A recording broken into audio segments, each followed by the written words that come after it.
We are living in a very unique moment in history. The political balance of forces around the world is really shifting, and even countries that were longtime U.S. allies, whose governments were basically just U.S. client regimes, like Colombia, which had been referred to as the Israel of Latin America, are now exercising an independent foreign policy and condemning colonialism. Now, in the case of Colombia, I think this is also something personal for Gustavo Petro. Obviously, it is political, and that's why we can see the other left-wing governments in Latin America, especially, the revolutionary anti-imperialist governments in Cuba and Venezuela and Nicaragua and Bolivia are supporting Palestine. But in the case of Gustavo Petro, he himself, when he was young, he was involved in an armed leftist movement called M19 that took up arms against the Colombian right-wing Narco regime that was completely undemocratic and massacring leftists and farmers on behalf of U.S. corporations. And Israel played a key role in training some of the right-wing death squads that massacred leftists, including people like Gustavo Petro, his allies. This was spelled out in a very good Al Jazeera article from way back in 2003, and it's titled Israel's Latin America Trail of Terror. And it begins with a quote from a notorious Colombian drug trafficker and paramilitary leader who was backed by the CIA and by Israel, named Carlos Castaño. And again, this is a longtime CIA asset and drug dealer. And he famously wrote in his autobiography, My Confession, Mi Confesión, he wrote, quote, I learned an infinite amount of things in Israel, and to that country I owe part of my essence, my human and military achievements. That's a quote from Colombian paramilitary leader and indicted drug trafficker Carlos Castaño. Castaño was one of the main leaders of the right-wing Colombian paramilitary groups known as the AUC.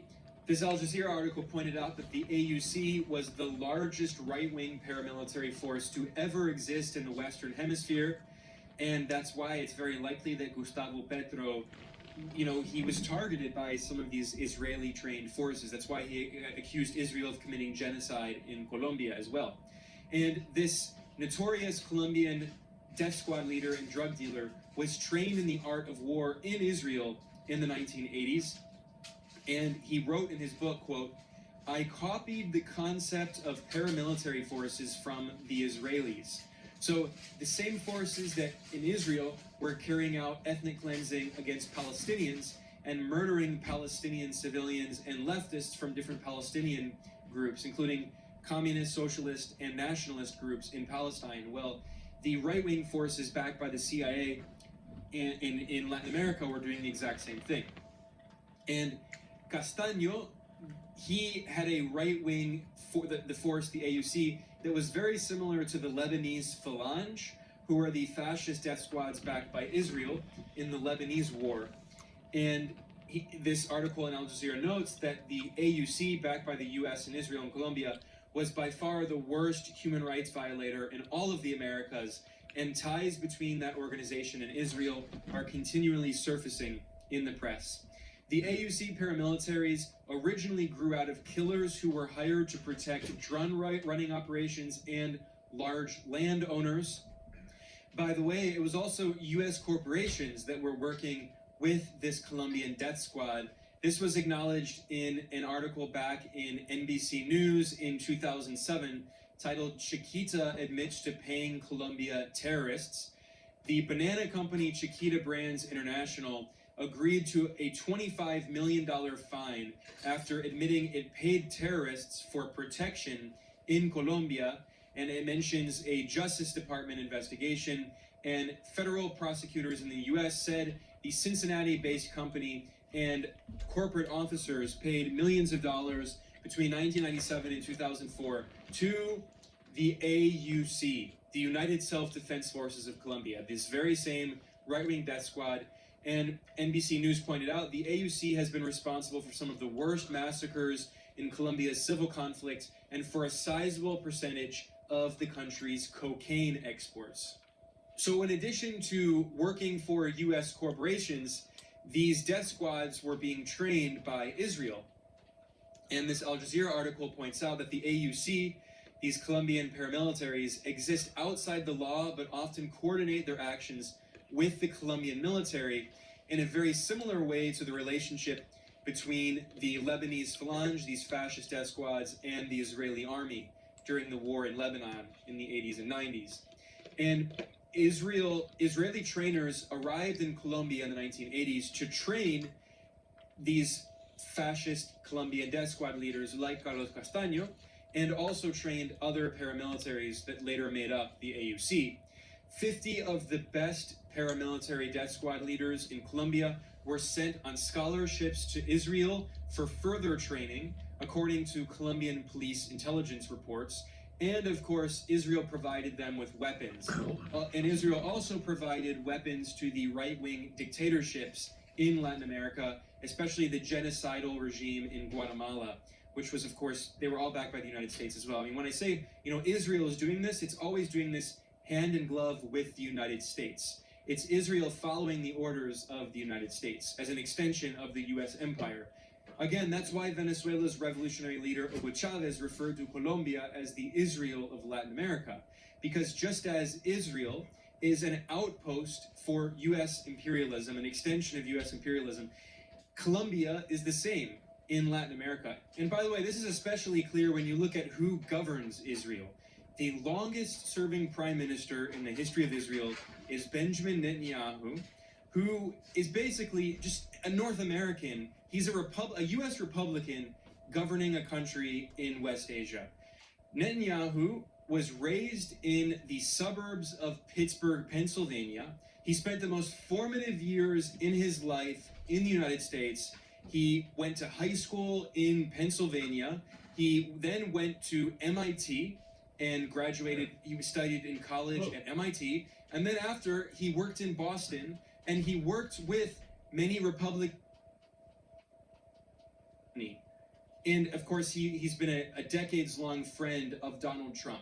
Benjamin Netanyahu is the perfect symbol of the fact that Israel is a settler colonialist outpost for U.S. imperialism in one of the most geostrategically regions of the world, one of the most resource-rich regions of the world, with so many oil and gas reserves. The U.S. empire desperately wants and needs a military outpost in that region. Israel has reliably served as an extension of the U.S. empire under the leadership of, again, a North American. Netanyahu is a North American. He spent all of the formative years of his life in the U.S., raised in Pittsburgh, friends with Donald Trump, friends with Mitt Romney, and he, of course, obediently always serves U.S. interests. Now, of course, some people will point out that Netanyahu's regime has sometimes conflicted, especially with Democratic presidents, like, when Obama was president. But, I mean, that's, again, because he's a Republican. Netanyahu is an extension of the U.S. Republican Party, and he is in charge of this U.S. imperial outpost in West Asia. So if we go back to this article in Al Jazeera looking at Israel's policy in Latin America, it's an extension of the United States policy in Latin America. In fact, a notorious Israeli mercenary admitted this, and this was reported back in British state media BBC in 2012, in BBC Mundo, which is the Spanish language branch. And this report was about the Israeli mercenary who was leading Colombian paramilitary groups, training them, and he was Yair Klein, and Yair Klein was one of the two Israeli mercenaries mentioned by Gustavo Petro in his comments. And if you go down in this article from BBC, it points out this quote in which he said, quote, "I was in Colombia at the invitation of the Americans, period." So he's saying that it was the United States that told the Israeli mercenaries to go to Colombia to train the right-wing death squads. And then he said, everything that the United States cannot do because it's prohibited, it does through other means. And he's very clearly implying that when the United States can't do something legally, it asks Israel to do it on its behalf. And this brings us back to Israel's role supporting right-wing death squads in Latin America. Israel was fulfilling the U.S. imperial role, but because the U.S. couldn't do it overtly, Israel was doing it on Washington's behalf. And this article in Al Jazeera points out that Israel's military relations with right-wing groups and regimes spans Latin America and basically every country: Argentina, Bolivia, Brazil, Colombia, Costa Rica, Dominican Republic, Ecuador, El Salvador, Guatemala, Haiti, Honduras, Nicaragua, Panama, Paraguay, Peru, and Venezuela. And the article notes that Israel has excelled in advising, training, and running intelligence and counterinsurgency operations in the Latin American dirty war civil conflicts that is supporting the right-wing dictatorships and death squads in their attempt to murder leftists and poor peasants on behalf of big corporations and landowners, in particular in Argentina, El Salvador, Guatemala, Nicaragua, and Colombia. And the article talks about Israel's role supporting right-wing landowners in El Salvador against left-wing popular organizations that were acting, so helping the right-wing oligarchs try to kill the poor people. And in the case of El Salvador, one of the most notorious El Salvadorian death squad leaders was Roberto Dobizon, who was also, once again, trained by Israel. And Roberto Dobizon was so notorious that he was popularly known as Blowtorch Bob, because he liked to use a blowtorch to torture people, to torture leftists during the civil war in El Salvador.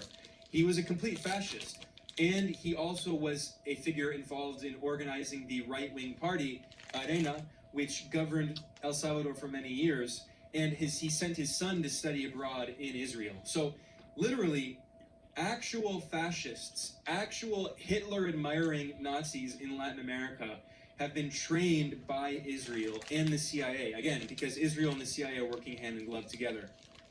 Now, furthermore, this article in Al Jazeera points out that while the Israelis were training fascist El Salvadorian death squads, they were also supporting Argentina's blatantly anti-Semitic right-wing military dictatorship. So once again, Israel has no problem allying with actual fascists and Nazis and anti-Semites. And this was at a time when the US-backed Argentine fascist dictatorship was disappearing thousands of leftists, killing leftists, throwing them from helicopters, torturing them. I have friends in Argentina whose grandparents and aunts and uncles disappeared. No one ever found them. Everyone just assumed they were killed by the US-backed dictatorship. And of course, Israel played a role in supporting that dictatorship as well. Now, here, this is the point that's very important about Israel stepping in when the US can't do something overtly. So, in the case of Nicaragua, Nicaragua was governed by a right-wing dictatorship, a military dictatorship of the Somoza family. It was a family dynasty, basically a right-wing monarchy, and the Somozas were backed by the US, but when US President Jimmy Carter came in, he ordered the end of US military support for the Somoza dictatorship. So what happened? Israel filled the void and immediately increased weapon sales to the Somoza dictatorship. And then Israeli operatives helped to train the right-wing Nicaraguan Contras in Honduras and Costa Rica in order to fight the leftist Sandinista government after the victory of the Sandinista revolution in 1979. And of course, the CIA was doing that as well, because once again, Israel always does this in collaboration with the CIA. Then there was the case of Guatemala, where a US-backed military dictatorship, a fascist dictatorship, committed genocide against the indigenous Maya populations. And the Guatemalan dictator, backed by the US, Efraín Ríos Montt, was convicted of genocide. He was a literal war criminal convicted of genocide. And not only was he supported by the US, he was also supported by Israel. And by the way, he was a very conservative evangelical Christian, and he strongly supported Israel for religious reasons, in addition to, his extreme right-wing politics. He saw the indigenous majority of Guatemala as pagan and satanic, and allied with, Judeo-Christian civilization, in his terms, against the indigenous people committing genocide. Yeah, with the Jesuit priests. This article in Al Jazeera points out that the the previous right-wing Guatemalan president, Carlos Araña, said, "If it is necessary to turn the country into a cemetery in order to pacify it, I will not hesitate to do so." And that's exactly what happened. Israel provided the Guatemalan military regime with weapons, and they were actively involved in the bloodiest counterinsurgency campaign the hemisphere had seen since the European colonial conquest. The Guatemalan dictatorship, backed by the US and Israel, massacred 200,000 people, mostly indigenous people. And later, the United Nations backed a truth commission that found that the US and Israeli-backed dictatorship was responsible for more than 90% of civilian casualties, whereas the leftist, the socialist guerrillas that they were trying to kill were responsible for a tiny fraction of the civilian casualties, less than 10%. And the military dictator backed by the US, Rios Montt, said, quote, "The guerrilla," that's the left-wing guerrillas, "is the fish, the people are the sea. If you cannot catch the fish, you have to drain the sea." So this is him justifying genocide, burning down entire villages of indigenous people, displacing millions of people in Guatemala. And Guatemalan military officers credit Israeli support with turning the tide against the uprising. And this line really says it all. This summarizes it from Al Jazeera. Starting in the 70s, going into the 80s and 90s, the US was no longer able to overtly support the Guatemalan military dictatorship because of its horrendous human rights record, although there was US covert support, of course. So instead, many in the US government, especially in the CIA, supported Israel in taking up the slack. So getting back to Colombia and President Gustavo Petro, it is very likely that he had personal encounters with some of these Israeli-trained fascist death squads in Colombia. They probably killed some of his friends and comrades. And that's why in his statements, talking about Israeli genocide in Palestine, he is also saying that Israel was guilty of unleashing genocide in Colombia. And he named some of the prominent Israeli officers who were involved in training these Colombian paramilitary groups, like Yair Klein, who again was the Israeli military officer, intelligence officer, who trained some of the AUC death squads that were involved in drug trafficking, and who admitted that he did so at the order of the US government. This is especially important in Colombia these days because the Colombian government recently discovered crematorium ovens that were used by these right-wing death squads like the AUC in Colombia in order to burn the bodies of the victims of the people they killed. So I want to say this again, because when Gustavo Petro is comparing what the US and Israel support to the Nazi Holocaust, it's not an exaggeration. I want to stress this for emphasis. The Colombian government recently discovered, and I have a photo here, crematorium ovens, Nazi-style ovens, that were used to burn the bodies of the victims of these right-wing death squads like the AUC that were backed by the CIA and by Israel in order to massacre leftists in Colombia and also to massacre peasants to steal their land on behalf of US corporations and wealthy Colombian oligarchs. The US government cannot claim it didn't know these kinds of things were happening. In fact, back in 2020, the Associated Press, the most mainstream of mainstream media outlets, published an article revealing that the US Defense Department always knew that Colombia's previous right-wing president, Álvaro Uribe, had a history of dealings with violent right-wing paramilitary groups. Uribe was one of the closest US allies in Colombia. He's one of the most powerful politicians in all of Colombia. And he was very close in particular to the George Bush administration. And then his hand-picked successor became president when Donald Trump was in power. And he was Iván Duque, the Colombian president. And he was a very close ally of Donald Trump and was a key figure involved in Donald Trump's coup attempt in Venezuela starting in 2019. And Álvaro Uribe, this right-wing former president and drug dealer who was very closely linked to death squads in Colombia, he also played a key role in supporting the coup attempt in Venezuela with Juan Guaido and all of that. And this article in the Associated Press points out that the US government knew that Uribe had been working with armed groups hired by wealthy landowners in Colombia. Again, these are the death squads hired by the rich landowners. And the Pentagon deputy wrote in a memo to George Bush's defense secretary, Donald Rumsfeld, an architect of the Iraq War. He wrote in a confidential 2004 cable, quote, Uribe almost certainly had dealings with the AUC paramilitaries when he was governor before. So the US government knew that these fascist death squads, the AUC, that the CIA has a history of supporting, and that were using crematorium ovens to burn their bodies of the victims like Nazis. The US knew that the Colombian government and right-wing politicians were working hand in glove with these literal fascists. So now you can understand why Global South leaders like Gustavo Petro compare Israel to Nazi Germany, because in Latin America, the people inspired by the Nazis, the literal fascists in Latin America, are supported by the US and Israel. That's not an exaggeration. This is an objective historical fact that you cannot dispute. And this can also explain why Petro apparently is actually quite afraid of Israel, and why, after calling for suspending diplomatic relations with Israel, he partially backtracked. Not entirely. He continued expressing support for Palestine and condemning Israel for committing genocide in Gaza.